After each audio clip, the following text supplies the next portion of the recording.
42 ఫ్లైఓవర్లు మనం కట్టుకున్నాం. అట్లాగే మెట్రో రైలు నిర్మాణం చేసుకున్నాం. మీ జూబ్లీ హిల్స్ నియోజకవర్గంలో 8.5 కిలోమీటర్లు మెట్రో రైలు కూడా నిర్మాణం పూర్తి చేసుకున్నాం. అట్లాగే బ్రహ్మాండమైన దవాఖానా మీ వెంగళరావు నగర్ డివిజన్లోనే కరోనా వచ్చిన తర్వాత హైదరాబాద్లో ఇంకా ఆసుపత్రుల సంఖ్య పెరగాలి అని చెప్పి 1000 పడకల ఆసుపత్రి మీ వెంగళరావు నగర్ డివిజన్లోనే 900 కోట్ల రూపాయలతో 1000 పడకల ఆసుపత్రి కూడా కట్టించింది కేసీఆర్ గారు. దాంతో పాటు హైదరాబాద్ మహానగరంలో పరిశ్రమను పెంచుకున్నాం.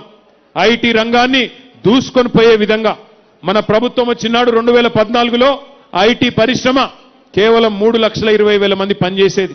కానీ మన ప్రభుత్వం దిగిపోయే నాటికి దగ్గర 9.5 లక్షల మంది ఐటీ ఉద్యోగులు ఇక్కడ పనిచేసే విధంగా, అంటే కొత్తగా 6 లక్షల పైచిలకు ఐటీ ఉద్యోగాలు సృష్టించి బెంగళూరు నగరాన్ని దాటే విధంగా అద్భుతంగా పనిచేసుకున్నాం. ఐటీ ఎగుమతులు మన ప్రభుత్వం ఆనాడు 2014లో వచ్చినాడు కేవలం 57,000 కోట్లు. దాన్ని 2023 నాటికి 2,41,000 కోట్లకు తీసుకొని పోయినాం. ఏం జరిగింది? ఐటీ పెరిగితే రియల్ ఎస్టేట్ పెరిగింది. ఐటీ పెరిగితే హోటళ్లు బాగుపడ్డాయి.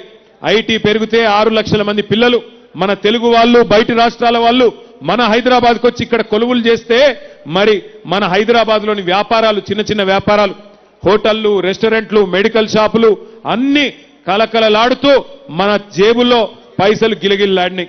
10 ఏళ్లు బ్రహ్మాండంగా హైదరాబాదు తెలంగాణ అభివృద్ధిలో దూసుకొని పోయింది. ఆనాడు అద్భుతంగా భారతదేశానికే ఆదర్శంగా నిలబడ్డది.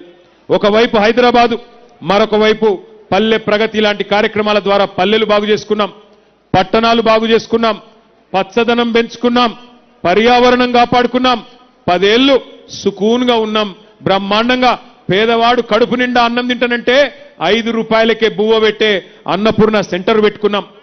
బస్తీల్లో ఉండే పేదవాళ్లకు సుస్థి చేస్తే 350 బస్తీ దవాఖానాలు పెట్టుకున్నాం. ప్రైవేటు మెడికల్ డయాగ్నాస్టిక్ సెంటర్లకు పోయే అవసరం లేకుండా డయాగ్నాస్టిక్ సెంటర్లు పెట్టుకొని గరీబోళ్లను కడుపులో పెట్టుకొని చూసుకున్నాం ఆనాడు.